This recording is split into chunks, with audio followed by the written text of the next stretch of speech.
ഓം ശ്രീ വിരാട് വിശ്വബ്രഹ്മണി നമ. ഞാൻ ആചാര്യ അജയൻ മംഗലത്ത് നൂറിനാട്. 27/7/2025 ഞായർ മുതൽ 2/8/2025 ശനി വരെയുള്ള ഒരാഴ്ചത്തെ വാരഫലമാണ് നമ്മളിവിടെ ചിന്തിക്കാൻ പോകുന്നത്. ആദ്യമായി മേടക്കൂർ, അശ്വതി ഭരണി കാർത്തികയുടെ കാൽഭാഗം വരുന്ന മേടക്കൂറുകാർക്ക് അപ്രതീക്ഷിതമായ ധനം ഉണ്ടാകുന്നതിനും സാംസ്കാരിക രംഗത്ത് നല്ല ഗുണാനുഭവങ്ങൾ ഉണ്ടാകുന്നതിനും ഇടയുണ്ട്. കുടുംബത്തിൽ സന്തോഷവും സമാധാനവും ഉണ്ടാകും. ഭാര്യ ഭർത്താക്കന്മാരുടെ ഇടയിലെ ബന്ധം ഊഷ്മളമായിരിക്കും. വിവാഹ കാര്യങ്ങൾക്ക് അനുകൂലമാണ്. വിദ്യാർത്ഥികൾക്ക് പഠനത്തിൽ മികവ് പുലർത്താനാകും. കർമ്മരംഗത്ത് നല്ല ശ്രദ്ധ ചെലുത്തി മുന്നോട്ട് പോകേണ്ടതാണ്. ബിസിനസ് രംഗത്ത് പ്രവർത്തിക്കുന്നവർക്ക് നല്ല നേട്ടങ്ങൾ ലഭിക്കുന്നതാണ്. വീട്, വസ്തു, വാഹനം എന്നിവയുമായി ബന്ധപ്പെട്ട് കാര്യങ്ങളിൽ നല്ല ഗുണാനുഭവങ്ങൾ ഉണ്ടാകാം. ആത്മീയ കാര്യങ്ങളിൽ താല്പര്യം വർദ്ധിക്കും. അമ്മയുമായി യോജിച്ചു പോകാൻ ശ്രദ്ധിക്കണം. ഉദരസംബന്ധമായ അസ്വസ്ഥതകൾ ഉണ്ടാകാൻ ഇടയുണ്ട്.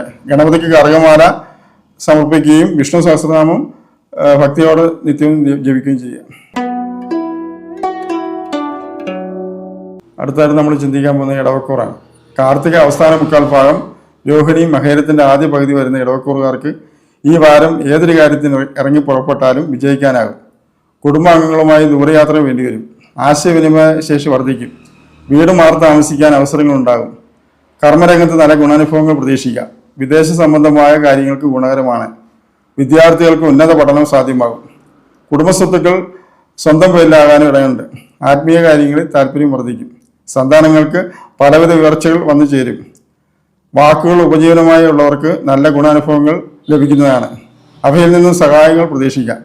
സഹോദരങ്ങളുമായും സുഹൃത്തുക്കളുമായും നല്ല ബന്ധങ്ങൾ പുലർത്തി മുന്നോട്ട് പോകാനാകും. ഹൃദയ സംബന്ധമായ അസ്വസ്ഥതകൾ ഉണ്ടാകാൻ ഇടയുണ്ട്, ശ്രദ്ധിക്കുക. സുബ്രഹ്മണ്യ സ്വാമിക്ക് പഞ്ചാമൃതം സമർപ്പിക്കുക. അടുത്തായിട്ട് നമ്മൾ നോക്കാൻ പോകുന്നത് മിഥുനക്കൂറാണ്. മഹേരത്തിൻ്റെ രണ്ടാം പകുതി, തിരുവാതിര, പുണർത്തത്തിൻ്റെ ആദ്യത്തെ മുക്കാൽ ഭാഗം വരുന്ന മിഥുനക്കൂറുകാർക്ക് ഈ വാരത്തെ വാക്കുകൾ കഠിനമാകാതിരിക്കാൻ പ്രത്യേകം ശ്രദ്ധിക്കുക. കഠിന പ്രയത്നത്താൽ ധനവരവ് ഉണ്ടാകും. കുടുംബകാര്യങ്ങളിൽ കൂടുതൽ ശ്രദ്ധ ചെലുത്തും. ബിസിനസ് രംഗത്ത് പ്രവർത്തിക്കുന്നവർക്ക് നല്ല ഗുണാനുഭവങ്ങൾ ഉണ്ടാകും. സഹോദരങ്ങൾക്കും സുഹൃത്തുക്കളുമായി സഹായങ്ങൾ പ്രതീക്ഷിക്കാം. സർക്കാർ ആനുകൂല്യങ്ങൾ ലഭിക്കുന്നതാണ്. കർമ്മരംഗത്ത് മാറ്റങ്ങൾ ഉണ്ടാകും. വിദേശ സംബന്ധമായ കാര്യങ്ങൾക്ക് ഗുണകരമാണ്. വീട്, വസ്തു, വാഹനം എന്നിവയുമായി ബന്ധപ്പെട്ട കാര്യങ്ങളിൽ നല്ല ഗുണാനുഭവങ്ങൾ ഉണ്ടാകും. സ്വഭാവ ദൂഷ്യങ്ങൾ ഉണ്ടാകാതിരിക്കാൻ ശ്രദ്ധിക്കുക. വിദ്യാർത്ഥികൾക്ക് പഠനത്തിൽ മികവ് പുലർത്താനാകും. വിവാഹ കാര്യങ്ങൾക്ക് അനുകൂലമായ വാരമാണിത്. ഉദരസംബന്ധമായ ക്ലേശങ്ങൾ ഉണ്ടാകാനിടയുണ്ട്. കണ്ണ്, ചെവി, പല്ല് എന്നിവയുമായി ബന്ധപ്പെട്ട അസുഖങ്ങൾ ഉണ്ടാകാനിടയുണ്ട്. ദേവിക്ക് വെള്ളിയാഴ്ച ദിവസം ചുവന്ന ഹാരം സമർപ്പിക്കുക. ശനിയായത്തിന് നിത്യാനം ജപിക്കുക. അടുത്തായിട്ട് നമ്മൾ ചിന്തിക്കുന്ന കർക്കിടക്കൂറാണ്. പുണർത്തത്തിന്റെ അവസാന കാൽഭാഗം, പൂയം, ആയില്യം വരുന്ന കർക്കിടക്കൂറുകാർക്ക് ഈ വാരത്തിൽ ഉറച്ച തീരുമാനങ്ങൾ എടുത്തുകൊണ്ട് മുന്നോട്ട് പോകേണ്ടതാണ്. ആത്മവിശ്വാസം കൂടുതൽ അനുഭവപ്പെടും. കർമ്മരംഗത്ത് അധികാരപ്രാപ്തി ഉണ്ടാകും. ധനസ്ഥിതി ഉണ്ടാകുന്നതാണ്. എന്നാൽ പലവിധ ജനച്ചെലവുകളും വന്നു ചേരാം. വാക്കുകൾക്ക് കാഠിന്യം വർദ്ധിക്കും. ഭാര്യ ഭർത്താക്കന്മാർക്കിടയിൽ അഭിപ്രായ വ്യത്യാസങ്ങൾ വന്നേക്കാം. വിവാഹ കാര്യങ്ങൾക്ക് കാലതാമസം നേരിടുന്നതാണ്. വീട്, വസ്തു, വാഹനം എന്നിവയുടെ ബന്ധപ്പെട്ട മേഖലയിൽ നല്ല ഗുണാനുഭവങ്ങൾ ഉണ്ടാകുന്നതാണ്. രാഷ്ട്രീയക്കാർക്കും പൊതുപ്രവർത്തകർക്കും അംഗീകാരം ലഭിക്കുന്നതാണ്. കലാ സാംസ്കാരിക രംഗത്ത് ഗുണപ്രദമാണ്. ക്ഷമ അത്യന്താപേക്ഷിതമാണ്. ബിസിനസ് രംഗത്ത് നല്ല ശ്രദ്ധ ചെലുത്തി മുന്നോട്ട് പോകേണ്ടതുണ്ട്. വിദ്യാർത്ഥികൾക്ക് പഠനത്തിൽ നല്ല മികവ് പുലർത്താനാകും. സർക്കാരിന് പിഴ അടയ്ക്കേണ്ടതായി വന്നേക്കാം. സുഖ ആഡംബര വസ്തുക്കൾ ലഭിക്കുന്നതാണ്. തൊണ്ട സംബന്ധമായ അസുഖങ്ങൾ, തൈറോയ്ഡ് പോലുള്ള രോഗങ്ങളും വരട്ടാനിടയുണ്ട്. ഗണപതി ഹോമം ചെയ്യുക. വിഷ്ണു സഹസ്രനാമം നിത്യവും ജപിക്കുക. അടുത്തായിട്ട് ചിങ്ങക്കൂറ്. മഹം, പൂരം, ഉത്തരത്തിൻ്റെ ആദ്യത്തെ കാൽഭാഗം വരുന്ന ചിങ്ങക്കൂറുകാർക്ക് ഈ വാരത്തെ വിദേശ ബന്ധം വഴി നേട്ടങ്ങൾ ഉണ്ടാകും. കർമ്മരംഗത്ത് സ്ഥലം മാറ്റം എന്നിവ പ്രതീക്ഷിക്കാം. മറ്റുള്ളവരെ സഹായിക്കാൻ അവസരങ്ങളുണ്ടാകും. ബിസിനസ് രംഗത്ത് കഠിന പ്രയത്നം വേണ്ടി വരുന്നതാണ്. ധനച്ചിലവുകൾ വർദ്ധിക്കുന്നതിനും സാമ്പത്തിക നേട്ടങ്ങൾ ഉണ്ടാകുന്നതിനും ഇടയുണ്ട്. ആത്മീയ യാത്രകൾ വന്നുവിടും. വീട് മാറി താമസിക്കുന്നതിനും ചികിത്സാ ചിലവുകൾ വർദ്ധിക്കുന്നതിനും ഇടയാകും. ശത്രുശല്യം കുറയാം. തൻ്റെ കഴിവുകൾ പ്രകടിപ്പിക്കാൻ അവസരങ്ങളുണ്ടാകും. രാഷ്ട്രീയക്കാർക്കും പൊതു പ്രവർത്തകർക്കും അംഗീകാരം ലഭിക്കുന്നതാണ്. സഹോദരങ്ങളുമായും ബന്ധുക്കളുമായും നല്ല ബന്ധം പുലർത്താനും മുന്നോട്ട് പോകാനാകും. ഭാര്യ ഭർത്താക്കന്മാർ ഇടയിലെ അഭിപ്രായ വ്യത്യാസങ്ങൾ ഉണ്ടായേക്കാം. ശരീരത്തിൽ ക്ഷീണം, രക്തദൂഷ്യം എന്നിവ അലട്ടാനിടയുണ്ട്. മാനസിക പിരിമുറുക്കങ്ങൾ ഉണ്ടാകാനിടയുണ്ട്. മുറിവ്, ചതവ്, പൊള്ളൽ എന്നിവ ഉണ്ടാകാൻ ഇടയുള്ളതിനാൽ അത് പ്രത്യേകം ശ്രദ്ധിക്കേണ്ടതാണ്. മാതാപിതാക്കളും ആരോഗ്യ കാര്യങ്ങളിൽ ശ്രദ്ധാലുക്കളായിരിക്കണം. സുബ്രഹ്മണ്യ സ്വാമിക്ക് പഞ്ചാമൃതം സമർപ്പിക്കുക. ശിവ അഷ്ടോത്തരം നിത്യവും ജപിക്കുക. അടുത്തതായിട്ട് നമ്മൾ ചിന്തിക്കുന്നത് കന്നിക്കൂറാണ്. ഉത്തരത്തിൻ്റെ അവസാന മുക്കാൽ ഭാഗം അത്തം ചിത്തിരയുടെ ആദ്യ പകുതി വരുന്ന കന്നിക്കൂറുകാർക്ക് ഈ വാരം നഷ്ടപ്പെട്ടെന്ന് കരുതിയാൽ തിരികെ ലഭിക്കുന്നതാണ്. സുഹൃത്തുക്കളും സഹോദരങ്ങളുമായും സഹായങ്ങൾ പ്രതീക്ഷിക്കാം. വരവിനനുസരിച്ച് ചെലവുകൾ കൂടുന്നതാണ്. വിദ്യാർത്ഥികൾക്ക് പഠനത്തിൽ മികവ് പുലർത്താനാകും. മംഗളകർമ്മങ്ങൾ പങ്കെടുക്കാനുള്ള അവസരങ്ങളുണ്ടാകും. അപ്രതീക്ഷിതമായ സ്രോതസ്സിൽ നിന്നും ധനാഗമനം പ്രതീക്ഷിക്കാം. ദൈനംദിന വരുമാനം വർദ്ധിക്കും. സാമ്പത്തിക സ്ഥിതി മെച്ചപ്പെടുന്നു. ഭാര്യാഭർത്താക്കന്മാർക്കിടയിലെ അഭിപ്രായ വ്യത്യാസങ്ങൾ ഉണ്ടായേക്കാം. ആത്മീയ ചിന്തകൾ വർദ്ധിക്കും. കർമ്മരംഗത്ത് നേട്ടങ്ങളുണ്ടാകും. ബിസിനസ് രംഗത്ത് നല്ല ശ്രദ്ധ ചെലുത്തി മുന്നോട്ട് പോകേണ്ടതുണ്ട്. വിവാഹ കാര്യങ്ങൾക്ക് കാലതാമസം നേരിടുന്നതാണ്. സഹോദരങ്ങളുമായും സുഹൃത്തുക്കളുമായും അഭിപ്രായ വ്യത്യാസങ്ങൾ ഇടയാകും. അത് ശ്രദ്ധിക്കേണ്ടതാണ്. ഉദരസംബന്ധമായ അസുഖങ്ങളും പേശിവേദന അനുഭവിക്കാനിടയുണ്ട്. ശാസ്താവിന് എള്ളപായസം, മഹാവിഷ്ണു തൃക്കൈവെണ്ണ എന്നിവ സമർപ്പിക്കും. അടുത്തായിട്ട് നമ്മൾ ചിന്തിക്കുന്നത് തുലാക്കൂറാണ്. ചിത്രയുടെ അവസാന പകുതി ചോതി വിശാഖത്തിൻ്റെ ആദ്യത്തെ മുക്കാൽ ഭാഗം വരുന്ന തുലാക്കൂറുകാർക്ക് കർമ്മരംഗത്ത് സ്ഥാനക്കയറ്റം, അധികാരപ്രാപ്തി, ഉയർച്ച എന്നിവ പ്രതീക്ഷിക്കാം.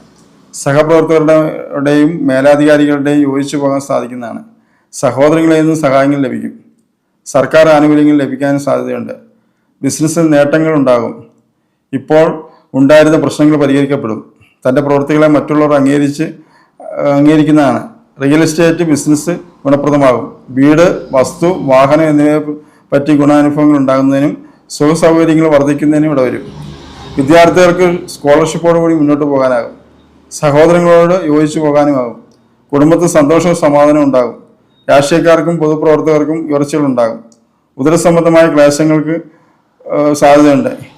മുറിവ്, ചതവ്, പൊള്ളൽ എന്നിവ ഉണ്ടാകാനിടയുള്ളതിനാൽ പ്രത്യേകം ശ്രദ്ധിക്കേണ്ടതാണ്. വെള്ളിയാഴ്ച ദിവസം ദേവീ ദർശനവും സുബ്രഹ്മണ്യ സ്വാമിക്ക് നെയ്വിളക്ക് എന്നിവ സമർപ്പിക്കുക. അടുത്തായിട്ട് നമ്മൾ ചിന്തിക്കാൻ പോകുന്നത് വൃശ്ചികക്കൂറാണ്. വിശാഖത്തിൻ്റെ അവസാന കാലഭാഗം അനിഴം തൃക്കേട്ട വരുന്ന വൃശ്ചികക്കൂറുകാർക്ക് ഏതൊരു പ്രവർത്തനത്തിൽ ഏർപ്പെട്ടാലും യഥാവധി ചെയ്തു തീർക്കാനാകും. മറ്റുള്ളവർ അംഗീകരിക്കുന്നതിനും ഇടയാകും. വിദ്യാർത്ഥികൾക്ക് ഗുണപ്രദമാണ്. ദൂരയാത്രകളും ചിലവുകളും വന്നു ചേരും. ആത്മീയ കാര്യങ്ങളിൽ താല്പര്യം വർദ്ധിക്കും. ആത്മവിശ്വാസക്കൂടുതൽ അനുഭവപ്പെടും. കർമ്മരംഗത്ത് നല്ല ഗുണാനുഭവങ്ങൾ പ്രതീക്ഷിക്കാം. ഉയർച്ചകളും ഭാഗ്യാനുഭവങ്ങളും ഉണ്ടാകുന്നതാണ്. ആശയവിനിമയം വർദ്ധിക്കും. സാംസ്കാരിക രംഗത്ത് പ്രവർത്തിക്കുന്നവർക്ക് അംഗീകാരം ലഭിക്കുന്നതാണ്. മറ്റുള്ളവരെ സഹായിക്കാൻ അവസരങ്ങളുണ്ടാകും. ബിസിനസ് രംഗം വിവരപ്പെടുത്തിയെടുക്കാനും ആഡംബര വസ്തുക്കൾ ലഭിക്കുന്നതാണ്. വീട്, വസ്തു, വാഹനം എന്നിവയുമായി ബന്ധപ്പെട്ട കാര്യങ്ങളിൽ കാലതാമസം നേരിടുന്നതാണ്. മുറിവ്, ചതവൽ, പൊള്ളൽ എന്നിവ ഉണ്ടാകാൻ സാധ്യതയുള്ളതിനാൽ ശ്രദ്ധിക്കേണ്ടതാണ്. ഉദരസംബന്ധമായ ക്ലേശങ്ങളും സർജറി പോലുള്ള വേണ്ടി വന്നേക്കാം. നാഗത്താന്മാർക്ക് വിളക്ക് സമർപ്പിക്കുകയും ശനിഗായത്രി നിത്യവും ജപിക്കുകയും ചെയ്യും. അടുത്തായിട്ട് നമ്മൾ ചിന്തിക്കാൻ പോകുന്നത് ധനുക്കൂറ്. മൂലം, പുരാടം, ഉത്രാടത്തിൻ്റെ ആദ്യത്തെ കാൽഭാഗം വരുന്ന ധനുക്കൂറുകാർക്ക് ഈ വാരത്തിൽ കഠിന പ്രയത്നം കൊണ്ട് ഗുണാനുഭവങ്ങൾ ലഭിക്കും. ദൈനംദിന പ്രവർത്തനങ്ങളിൽ തടസ്സങ്ങൾ ഉണ്ടാകാനിടയുണ്ട്. അപ്രതീക്ഷിതമായ ദോഷഫലങ്ങൾ വന്നു ചേരും. ചില വെല്ലുവിളികൾ ഏറ്റെടുക്കേണ്ടതായി വരും. കർമ്മരംഗത്ത് മേലധികാരികളുമായി അഭിപ്രായ വ്യത്യാസങ്ങൾ ഉണ്ടാകാതിരിക്കാൻ ശ്രദ്ധിക്കണം. ബിസിനസ് രംഗത്ത് നല്ല ശ്രദ്ധ ചെലുത്തി മുന്നോട്ട് പോകേണ്ടതാണ്. കുടുംബത്തിൽ നിന്നോ ജീവിത പങ്കാളിയിൽ നിന്നോ ധനാഗമനം ഉണ്ടാകും. ആശയവിനിമയ കാര്യങ്ങളിൽ ശ്രദ്ധാലുക്കളായിരിക്കണം. വാഗ്വാദങ്ങൾ ഉണ്ടാകരുത്. ശത്രുശല്യം ഉണ്ടാകും. വിവാഹ കാര്യങ്ങൾക്ക് കാലതാമസം ഉണ്ടാകുന്നതാണ്. ഭാര്യാഭർത്താക്കന്മാർക്കിടയിലെ വാക്ക് തർക്കങ്ങൾക്ക് ഇട നൽകരുത്. വീട്, വസ്തു, വാഹനം എന്നിവ ബന്ധപ്പെട്ട മേഖലയിൽ നല്ല ഗുണാനുഭവങ്ങൾ ഉണ്ടാകും. അച്ഛൻ്റെ ആരോഗ്യ കാര്യങ്ങളിൽ ശ്രദ്ധ ഉണ്ടാകണം. വാഹനം കൈകാര്യം ചെയ്യുമ്പോൾ പ്രത്യേകം ശ്രദ്ധിക്കുക. മുറിവ്, ചതവ്, പൊള്ളൽ എന്നിവ ഉണ്ടാകാനിടയുണ്ട്. അത് ഉദരസംബന്ധമായ അസുഖങ്ങളും ജലജന്യ രോഗങ്ങളും ഉണ്ടാകാനിടയുണ്ട്. മഹാദേവന് പിൻവിളക്ക്, ശ്രീകൃഷ്ണസ്വാമിക്ക് പാൽപ്പായസം എന്നിവ സമർപ്പിക്കുക. അടുത്തായിട്ട് നമ്മൾ ചിന്തിക്കുന്നത് മകരക്കൂറാണ്. ഉത്രാടത്തിൻ്റെ അവസാന മുക്കാൽ ഭാഗം തിരുവോണം, ഔട്ടത്തിൻ്റെ ആദ്യത്തെ പകുതി വരുന്ന മകരക്കൂറുകാർക്ക് ഈ വാരത്തിൽ സർക്കാർ ആനുകൂല്യങ്ങൾ ലഭിക്കാൻ ഇടയുണ്ട്. ബിസിനസ് രംഗത്ത് യോജിച്ചു പോകാനാകും. ബുദ്ധിപൂർവ്വം ചില തീരുമാനങ്ങൾ എടുക്കാനാകും. വിദ്യാർത്ഥികൾക്ക് പഠനത്തിൽ ശ്രദ്ധ ചെലുത്തി മുന്നോട്ട് പോകേണ്ടതുണ്ട്. രാഷ്ട്രീയക്കാർക്കും പൊതുപ്രവർത്തകർക്കും ഗുണപ്രദമാണ്. സാംസ്കാരിക രംഗത്ത് പ്രവർത്തിക്കുന്നവർക്ക് അംഗീകാരം ലഭിക്കുന്നതാണ്. വിവാഹ കാര്യങ്ങൾക്ക് നല്ല അനുകൂല വാരമാണിത്. വീട്, വസ്തു, വാഹനം എന്നിവയുമായി ബന്ധപ്പെട്ട മേഖലയിൽ കാലതാമസം നേരിടുന്നതാണ്. ആഡംബര വസ്തുക്കൾ ലഭിക്കും. സന്താനങ്ങളിലൂടെ സന്തോഷത്തോടെ മുന്നോട്ട് പോകാനാകും. ഭാര്യ ഭർത്താക്കന്മാർക്കിടയിൽ അഭിപ്രായ വ്യത്യാസങ്ങൾ ഉണ്ടായേക്കാം. എതിർലിംഗക്കാരുമായുള്ള സൗഹൃദം അപവാദങ്ങൾ ഉണ്ടാകാനിടയുണ്ട്. തൈറോയ്ഡ് പോലുള്ള രോഗങ്ങൾ ഉണ്ടാകാനിടയുണ്ട്. ജീവിത പങ്കാളികളുടെ ആരോഗ്യകാര്യങ്ങളിൽ ശ്രദ്ധ ഉണ്ടാകണം. നാഗത്താന്മാർക്ക് 100 പാലും നൽകുകയും വിഷ്ണു സഹസ്രനാമം നിത്യവും ജപിക്കുകയും ചെയ്യുക. അടുത്തായിട്ട് നമ്മൾ ചിന്തിക്കാൻ പോകുന്നത് കുംഭക്കൂറ്. അവിട്ടത്തിൻ്റെ 2ാം പകുതി, ചതയം, പുരട്ടാതിയുടെ ആദ്യത്തെ 1/4 ഭാഗം വരുന്ന കുംഭക്കൂറുകാർക്ക് ഈ വാരത്തിൽ കഠിന പ്രയത്നത്താൽ ഫലം കാണാനാകും.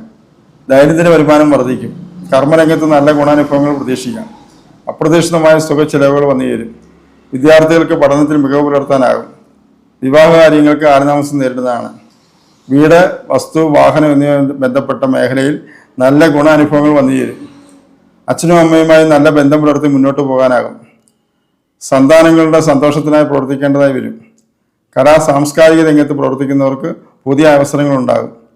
ഭാര്യ ഭർത്താക്കന്മാർക്കിടയിൽ അഭിപ്രായ വ്യത്യാസങ്ങൾക്ക് സാധ്യതയുണ്ട്. കടം കൊടുത്ത പണം തിരികെ കിട്ടാൻ കാലതാമസം വരും. വാഹന സൗകര്യങ്ങൾക്ക് അനുകൂല വാരമാണ്. ബിസിനസ് രംഗത്ത് ചില പ്രശ്നങ്ങൾ ഉണ്ടാകാനിടയുണ്ട്. ലോണുകൾക്ക് അനുമതി ലഭിക്കുന്നതാണ്. ജീവിത പങ്കാളിയുടെ ആരോഗ്യകാര്യങ്ങളിൽ ശ്രദ്ധ ഉണ്ടാകണം. ചിലവ് വർദ്ധിക്കും. രോഗശമനം ഉണ്ടെങ്കിലും ധനച്ചിലവുകൾ വർദ്ധിക്കും. സുബ്രഹ്മണ്യ സ്വാമിക്ക് പഞ്ചാമൃതം സമർപ്പിക്കുക. അടുത്തായിട്ട് നമ്മൾ ചിന്തിക്കുന്നത് മീനക്കൂറ്. പൂരിട്ടാതിയുടെ അവസാന കാലഭാഗം, ഉത്രട്ടാതി, രേവതി എന്നീ നക്ഷത്രങ്ങൾ വരുന്ന മീനക്കൂറുകാർക്ക് ഈ വാരത്തിൽ നല്ല വിവിധ സ്രോതസ്സുകളിൽ നിന്നും ധനാഗമനം ഉണ്ടാകും. വ്യവഹാരങ്ങളെ വിജയിക്കാനാകും. ഉന്നത വ്യക്തികളുമായി നല്ല ബന്ധം പുലർത്താനാകും. ശത്രുശല്യം കുറയും. കടബാധ്യതകൾ കുറഞ്ഞു വരുന്നതായി കാണാം. വീട്, വാഹനം, വസ്തു എന്നിവയുമായി ബന്ധപ്പെട്ട മേഖലകളിൽ നല്ല ഗുണാനുഭവങ്ങൾ ഉണ്ടാകും. സഹോദരങ്ങളും സുഹൃത്തുക്കളുമായി നല്ല ബന്ധം പുലർത്തി മുന്നോട്ട് പോകാനാകും. ഭാര്യ ഭർത്താക്കന്മാർക്കിടയിലെ ബന്ധം ഊഷ്മളമായിരിക്കും. യാത്രകൾ ഗുണപ്രദമായിരിക്കും. കലാരംഗത്ത് പ്രവർത്തിക്കുന്നവർക്ക് പുതിയ അവസരങ്ങൾ വന്നു ചേരും. പുതിയ പ്രണയബന്ധങ്ങൾ ഉടലെടുക്കാൻ സാധ്യതയുണ്ട്. വിവാഹ കാര്യങ്ങൾക്ക് അനുകൂല വാരമാണ്. സന്താനങ്ങളുമായി അഭിപ്രായ വ്യത്യാസം ഉണ്ടാകാതിരിക്കാൻ ശ്രദ്ധിക്കണം. ആരോഗ്യകാര്യങ്ങളിൽ ശ്രദ്ധ ഉണ്ടാകണം. ജീവിത പങ്കാളിക്ക് ആരോഗ്യ പ്രശ്നങ്ങൾ അലട്ടാൻ ഇടയുണ്ട്. ഹനുമാൻ സ്വാമിക്ക് വെണ്ണ നിവേദ്യം സമർപ്പിക്കുക. ശനിഗായത്രി നിത്യവും ജപിക്കുക. ഇതോടുകൂടി ഇന്നത്തെ വാരഫലം അവസാനിക്കുകയാണ്. എന്നെ ശ്രമിച്ചുകൊണ്ടിരിക്കുന്ന എല്ലാ സജ്ജനങ്ങളെയും പ്രപഞ്ചസൃഷ്ടാവായ വിശ്വകർമ്മ പരമാത്മാവ് അനുഗ്രഹിക്കട്ടെ സർവീസിനോട് പ്രാർത്ഥിച്ചുകൊണ്ട് നിർത്തുന്നു. നന്ദി, നമസ്തേ.